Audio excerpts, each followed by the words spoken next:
नमस्कार। प्रस्तुत है वृंदावन लाल वर्मा के द्वारा लिखी हुई कहानी शरणागत। रजब कसाई अपना रोजगार करके ललितपुर लौट रहा था। साथ में स्त्री थी और गांठ में 100-300 की बड़ी रकम। मार्ग बीहड़ था और सुनसान। ललितपुर काफी दूर था। बसेरा कहीं न कहीं लेना ही था। इसलिए उसने मड़पुरा नामक गांव में ठहर जाने का निश्चय किया। उसकी पत्नी को बुखार हो आया था। रकम पास में थी और बैलगाड़ी किराए पर करने में ज्यादा खर्च पड़ता, इसलिए रज्जब ने उस रात आराम कर लेना ही ठीक समझा। परंतु ठहरता कहाँ? जात छिपाने से काम नहीं चल सकता। उसकी पत्नी नाक और कानों में चांदी की बालियां डाली थी और पैजामा पहनी थी। इसके सिवाय गांव में बहुत से लोग उसको पहचानते भी थे। वो उस गांव के बहुत से कर्मण्य और अकर्मण्य ढोर खरीद कर ले जा चुका था। अपने व्यवहारियों से उसने रात भर के बसेरे के लायक स्थान की याचना की। किसी ने भी मंजूर न किया। उन लोगों ने अपने ढोर रज्जब को अलग अलग और लुके छिपे बेचे थे। ठहरने पर तुरंत ही तरह तरह की खबरें फैलती, इसलिए सबों ने इनकार कर दिया। गांव में एक गरीब ठाकुर रहता था। थोड़ी सी जमीन थी जिसको किसान जोते हुए थे, जिसका हल बैल कुछ भी न था। लेकिन अपने किसानों के 2-3 साल का पेशगी लगान वसूल कर लेने में ठाकुर को कोई विशेष बाधा का सामना नहीं करना पड़ता था। छोटा सा मकान था, परंतु उसके गांव वाले गढ़ी के आदर व्यंजक शब्द से पुकारा करते और ठाकुर को डर के मारे राजा शब्द संबोधन करते। शामत का मारा रज्जब इसी ठाकुर के दरवाजे पर अपनी ज्वरग्रस्त पत्नी को लेकर पहुंचा। ठाकुर पौरा में बैठे हुक्का पी रहा था। रज्जब ने बाहर से ही सलाम करके कहा, दाऊजू एक बिनती है। ठाकुर ने बिना एक रत्ती भर इधर उधर हिले डुले पूछा, क्या? रज्जब बोला, दूर से आ रहा हूं, बहुत थका हुआ हूं। मेरी औरत को जोर का बुखार आ गया है।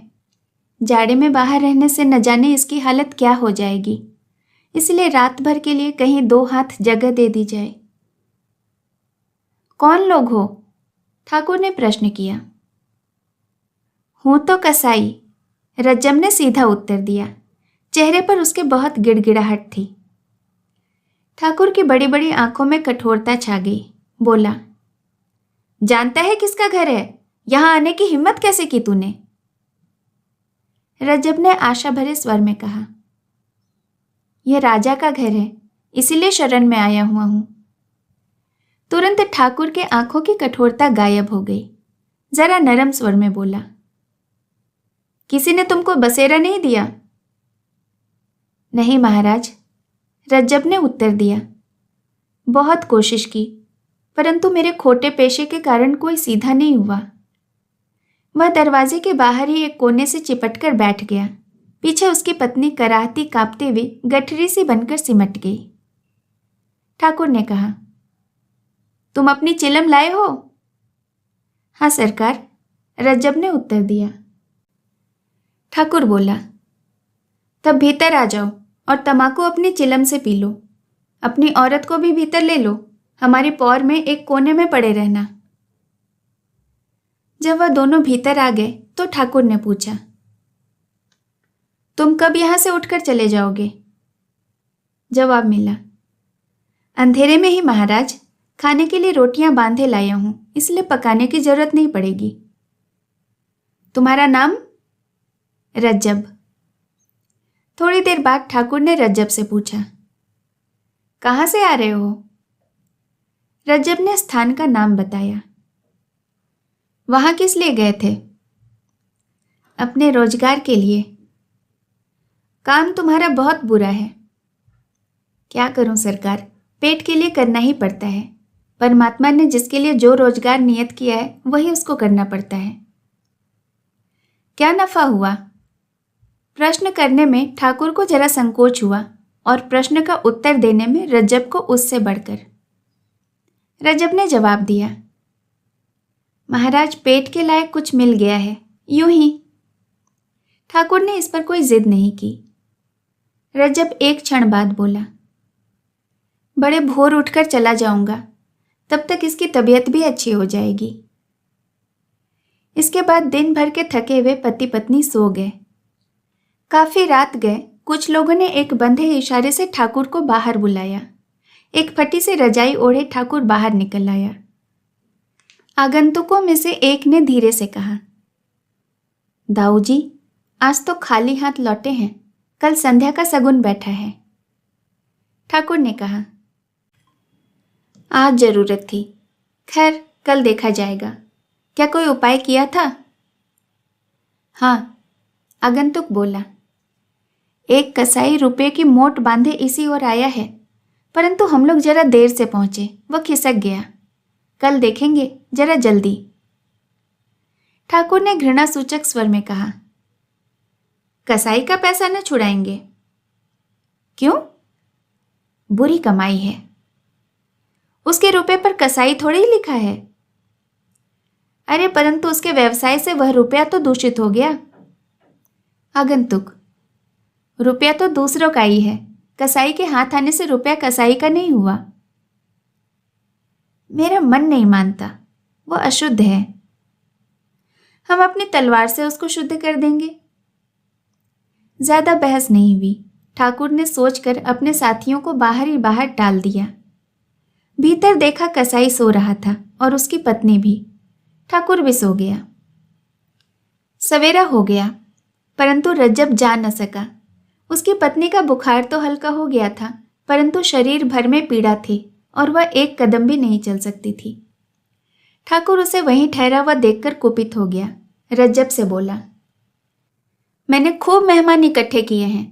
गांव भर थोड़ी देर में तुम लोगों को मेरी पौर में टिका हुआ देखकर तरह तरह के बकवास करेगा। तुम बाहर जाओ इसी समय। रज्जब ने बहुत विनती की, परंतु ठाकुर न माना। यद्यपि गांव भर उसके दबदबे को मानता था, परंतु अव्यक्त लोकमत का दबदबा उसके भी मन पर था। इसलिए रज्जब गांव के बाहर सपत्नीक एक पेड़ के नीचे जा बैठा और हिंदू मात्र को मन ही मन कोसने लगा। उसे आशा थी कि पहर अधपहर में उसकी पत्नी की तबीयत इतनी स्वस्थ हो जाएगी कि वह पैदल यात्रा कर सकेगी, परंतु ऐसा न हुआ। तब उसने एक गाड़ी किराए पर लेने का निर्णय किया। मुश्किल से एक चमार काफी किराया लेकर ललितपुर गाड़ी ले जाने को राजी हुआ। इतने में दोपहर हो गई। उसकी पत्नी को जोर का बुखार हो आया। वह जाड़े के मारे थर थर कांप रही थी। इतने की रज्जब की हिम्मत उसी समय ले जाने की न पड़ी। गाड़ी में अधिक हवा लगने के भय से रज्जब ने उस समय तक के लिए यात्रा को स्थगित कर दिया जब तक कि बेचारी की कम से कम कपकपी न बंद हो जाए। घंटे डेढ़ घंटे के बाद उसकी कपकपी तो बंद हो गई, परंतु ज्वर बहुत तेज हो गया। रज्जब ने अपनी पत्नी को गाड़ी में डाल दिया और गाड़ीवान से जल्दी चलने को कहा। गाड़ीवान बोला, दिन भर तो यहीं लगा दिया, अब जल्दी चलने को कहते हो। रज्जब ने मिठास के स्वर में उससे फिर से जल्दी करने के लिए कहा। वह बोला, इतने किराए में नहीं चलेगा, अपना रुपया वापस लो, मैं घर जाता हूं। रज्जब ने दांत पीसे, कुछ क्षण चुप रहा, सचेत होकर कहने लगा, भाई, आफत सबके ऊपर आती है, मनुष्य ही मनुष्य को सहारा देता है, जानवर तो नहीं देते। तुम्हारे भी बाल बच्चे हैं, कुछ दया के साथ काम लो। कसाई को दया पर व्याख्यान देते सुनकर गाड़ीवान को हंसी आ गई। उसको टस से मस न होता देखकर रज्जब ने उसे और पैसे दिए। तब उसने गाड़ी हाँकी। 5-6 मील चलने के बाद संध्या हो गई। गांव कोई भी पास में न था। रज्जब की गाड़ी धीरे धीरे चली जा रही थी। उसकी पत्नी बुखार में बेहोश सी थी। रज्जब ने अपनी कमर टटोली, रकम सुरक्षित बंधी पड़ी थी। रज्जब को स्मरण हो आया कि पत्नी के बुखार के कारण अंटी का बोझ कम कर देना पड़ा है, और स्मरण हो आया कि गाड़ीवान का वह हठ जिसके कारण उसको कुछ व्यर्थ ही पैसे देने पड़े थे।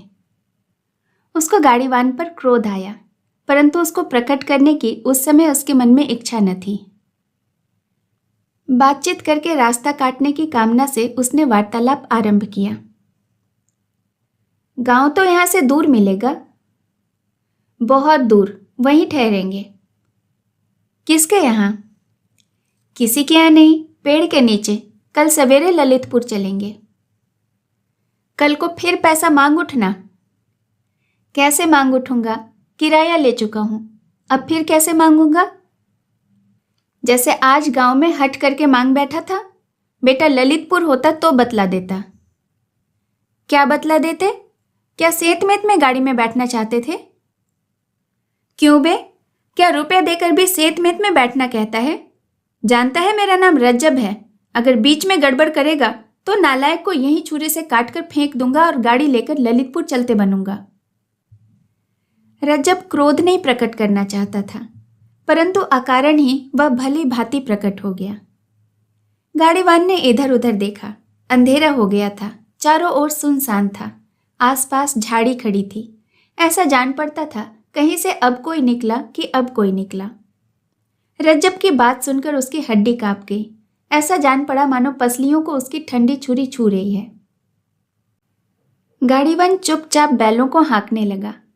उसने सोचा गांव आते ही गाड़ी छोड़कर नीचे खड़ा हो जाऊंगा और हल्ला गुल्ला करके गांव वालों की मदद से अपना पीछा रज्जब से छुड़ाऊंगा। रुपए पैसे भले ही वापस कर दूंगा, परंतु आगे न जाऊंगा। कहीं सचमुच मार्ग में मार ही न डाले। गाड़ी थोड़ी दूर और चली होगी कि बैल ठिठक कर खड़े हो गए। रज्जब सामने न देख रहा था, इसलिए जरा कड़क कर गाड़ीवान से बोला, क्यों बे बदमाश, सो गया क्या? अधिक कड़क के साथ सामने रास्ते पर खड़ी हुई टुकड़ी में से किसी ने कठोर कंठ से कहा, खबरदार जो आगे बढ़ा। रज्जब ने सामने देखा कि 4-5 आदमी बड़े बड़े लठ बांधकर न जाने कहां से आ गए हैं।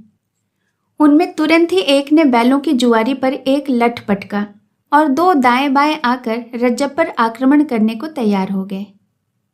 गाड़ीवान गाड़ी छोड़कर नीचे जाकर खड़ा हो गया। बोला, मालिक मैं तो गाड़ीवान हूं, मुझसे कोई सरोकार नहीं। यह कौन है? एक ने गरज कर पूछा। गाड़ीवान की घिघी बंध गई, कोई उत्तर न दे सका। रज्जब ने कमर की गांठ को एक हाथ से संभालते हुए बहुत ही नम्र स्वर में कहा, मैं बहुत गरीब आदमी हूं, मेरे पास कुछ नहीं है। मेरी औरत गाड़ी में बीमार पड़ी है, मुझे जाने दीजिए। उन लोगों में से एक ने रज्जब के सिर पर लाठी उबारी। गाड़ीवान खिसकना चाहता था कि दूसरे ने उसको पकड़ लिया। अब उसका मुंह खुला। बोला, महाराज मुझको छोड़ दीजिए, मैं तो किराए से गाड़ी लिए जा रहा हूं। गांठ में खाने के लिए 3-4 आने ही पैसे हैं।